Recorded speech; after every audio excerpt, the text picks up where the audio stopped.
Hello, Drazen Man M here, and this is phase 3 of my Mosin Nagant Sporter project. Today we are looking at getting our bolt turned. I found this one here on eBay, this TK Thorn. Lots of positive results, lots of positive comments, no negative comments. I really like the looks of this bolt, so I figured I'd go ahead and get one ordered up. But as you can see here, all these great positive comments, great seller, amazing high quality. I just feel very confident in ordering this, so we'll go ahead and get my bolt shipped off and wait the 2 to 3 weeks to get it in the mail and see what we get. Now this seller, he's on and off. He sells 10 at a time.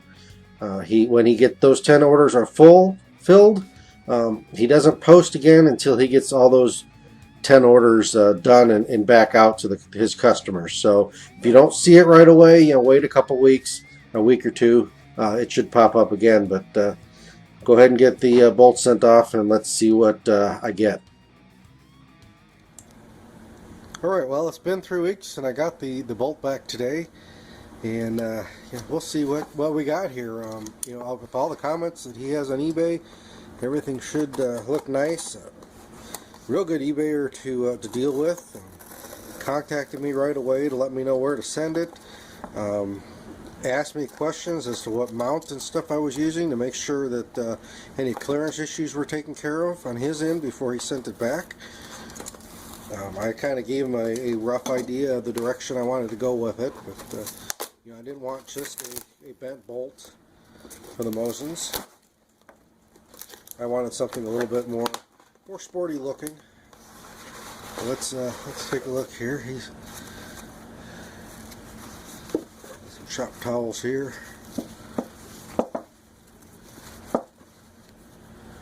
Oh wow, that is nice. That really is. That is exactly, I think, what I was looking for. Nice and polished.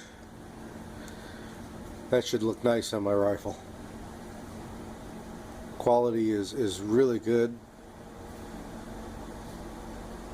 A little better look at it. Okay, well, let's get this bolt together and get this on the rifle.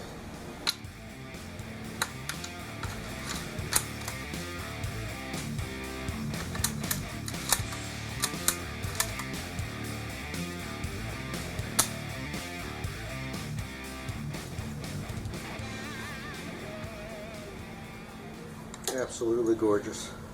The final piece of the puzzle for my Mosin Nagant Sporter build is the trigger job. The trigger as it was pretty awful, really creepy, really hard to keep anything on target, pulling it through, especially when you're scoped and at 100 yards. I mean, it just was not smooth at all. So we went ahead and did this trigger job. You can look on YouTube. There's a lot of different guys out there telling you how to do it. I used IROC Veteran 8888 as kind of a guide on doing this, but it's pretty simple. You take your sear here, your sear and your spring. I polished this down a little bit. You had to take this down just a little. Polish this surface up, make this square. So that you get a good, nice, clean break with this face here. I went ahead and polished both sides here where it kind of goes into the receiver. I also polished off these two areas in here where that kind of rides up against to try to take some grit out of the pull. And then you also polish up and square up this piece here. That's your cocking piece, what your sear rides against and then falls on. So it was not very hard. Took me about 45 minutes. This is the first time I've ever tried doing anything like this. Real simple tools. We went to Walmart, went into the camping section, picked up a little knife sharpener. It's probably like 1 inch wide by about 3 inches long. That helped me polish up the surfaces. I did use a little bit. Used a file on this top part because it had to come down a little bit. There was a little bit extra material on there that needed to come down, but we went ahead and got that file down. Then took the knife sharpener, the sharpening stone, oiled it up, and went through and smooth off all the surfaces here. So I have had it together. It does feel pretty good. We'll go ahead and get this out to shoot. You can see how it works, and we will finalize this up. Alright, here we have the final project of the Mosin Sporter build. Really enjoying this rifle. It is pretty accurate. I wouldn't say it's a tack driver by any means, but it's got pretty good accuracy. With this scope, I'm getting about maybe tennis ball size groups out of it. Some of that's me too. I'm not the greatest shot in the world, but I'm really enjoying it. Really improved the rifle and the function of this rifle for me. Now let's go through what I did with this. I did this rifle on a budget. I've got about $135 wrapped up in this rifle. Bought the rifle for $120 about 2.5 years ago. Back when you could still get Mosins on sale for 120 bucks.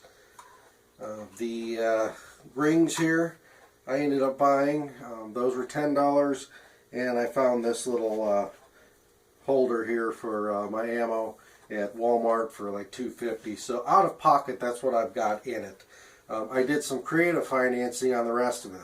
I kind of went through the house and went through the shop and found out what I could sell on eBay, and kind of use that as more of a trading site. You know, I would sell stuff on eBay, leave it on the PayPal account, and then as I built up funds, I would purchase the other pieces that I needed. But let's go ahead and kind of look over with the rifle and what I've done to it. And first of all, we took 7 inches off the barrel, and we crowned the barrel. That was in phase 1. Reason I did that, one, makes the rifle a little bit more manageable. Also, who doesn't like seeing fireballs come out the muzzle of their firearm? It's really kind of cool when you see that. We also put the ramp sight with the globe on the end here, so that we could see how well the rifle functioned. We wanted to go ahead and put some iron sights on it, so we knew the rifle was a shooter before we continued on with the rest of the project. The Ati Stock here I got. This is something that I got as a gift. Somebody had it laying around, said, hey, you want it, you can have it, so I went ahead and grabbed it. Originally I was going to take the wood stock and see what I could do with that, but hey, you get a free Ati stock, you're not going to complain. We did go ahead and get all this relieved out of here. The barrel is floated, so that works really well. The scope mount, Precision Prototype and Machinery. The only place I ever found this scope mount was on eBay. Really nice scope mount. Fits on the dovetail that the rear leaf spring originally sat on. Really solid, doesn't move. It also is got a provision so that I can still use the iron sights on this, because it's got a channel down the end here, and there's a notch on the back of it, so you can see the front sight with that. So if for something went wrong with your scope, you still have some sights to work with. I went with an AIM scope, long eye relief, just an inexpensive scope. Jury's still out on that. It seems to be working just fine. I did have one of the seals in front kind of come apart on that front lens that holds that front lens from rattling. I was able to get that seal back seated in there, and we'll see how it goes. But they do have a lifetime warranty on them, so if I do have any issues in the future, we'll see how that lifetime warranty works. I also sent the bolt in to be turned. Had the sporterized bolt made for it. Really like this. Gives you lots of leverage in order to work this bolt.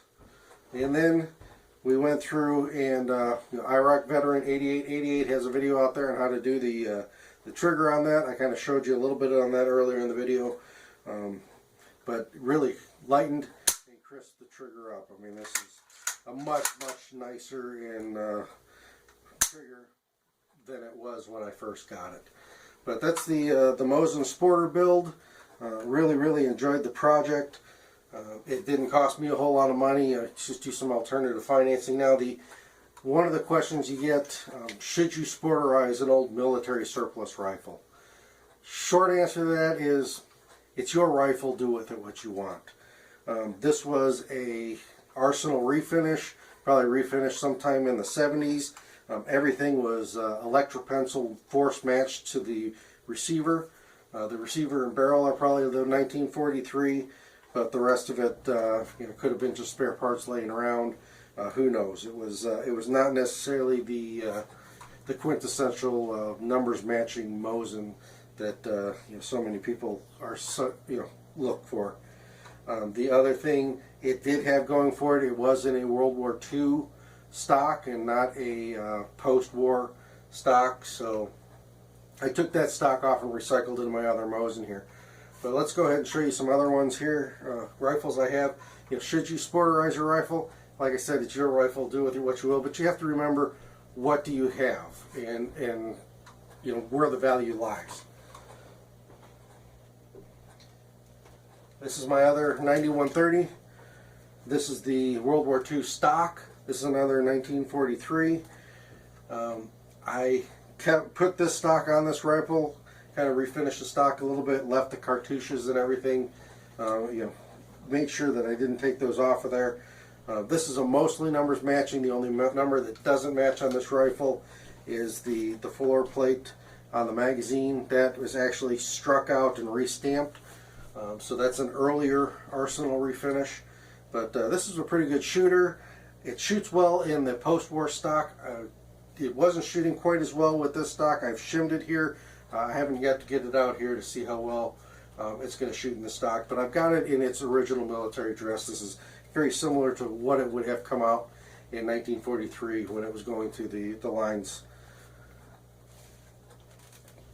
But there are a lot of people that like to sporterize rifles, and that's been going on for hundreds of years.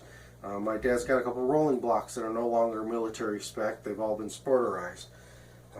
Things you want to look for. I've got a #1 Mark III Enfield here that was made in 1917. Yes, 1917. It's 99 years old. This is the same configuration and the way it came off the line 99 years ago.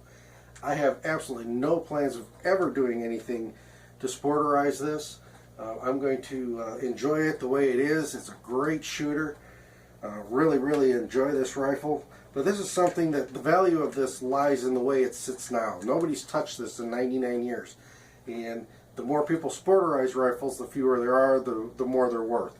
And that's where the value is in this. The Enfield was really well known for being sporterized, especially up in the northern Canada, where the Enfield was kind of the 303 cartridge was the British cartridge and also the Canadian cartridge, so these were very popular up there, and a lot of them got the stocks chopped and sporterized to lighten them up for hunting. But this one I will never do anything with. I'm going to enjoy it as it is. A candidate, some of the stuff you do see out there. This is another 1917 GEW 98 Mauser.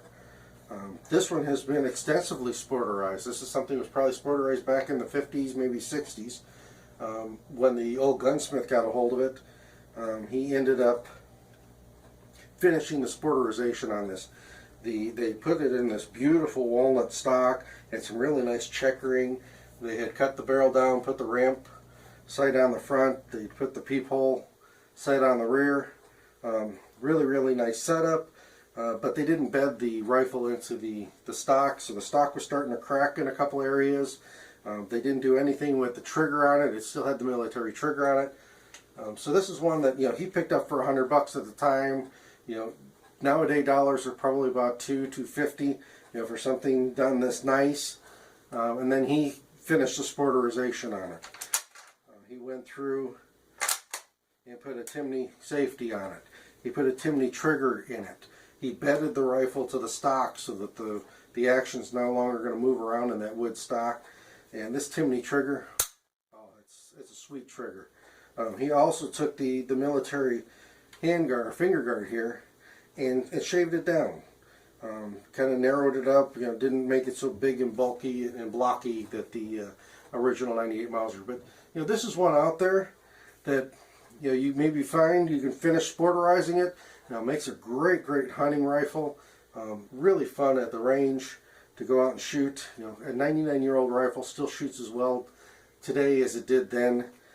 Just a really enjoyable rifle. But this is something that you can find and maybe sporterize. Now there are people out there that look for these and try to put them back into their military dress, but you've got to be careful, because you got to make sure it still has the original length barrel on it. If not, you've got to change the barrels out.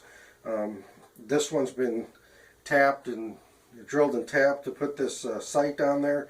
So if you were to take that off, you're going to have holes there on the receiver.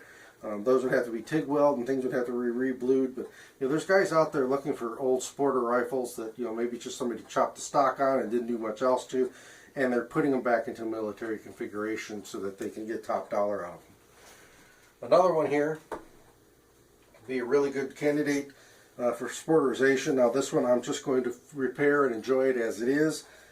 This is a Type 99 Arisaka.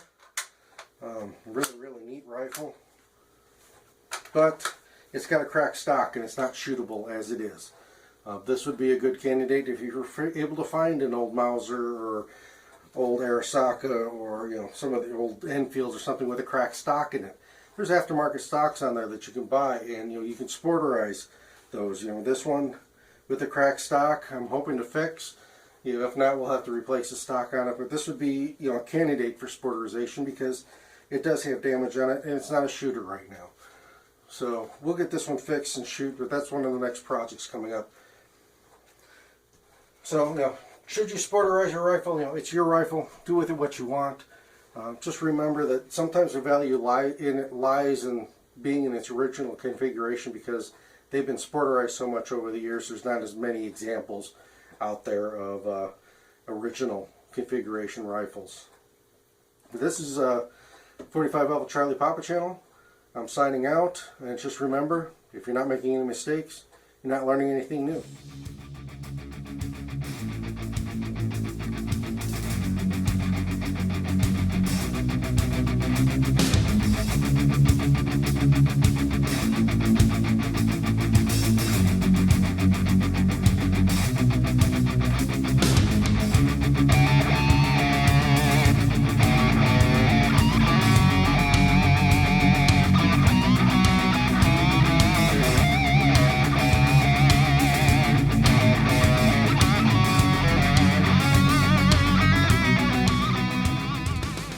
Thanks for watching. Please subscribe.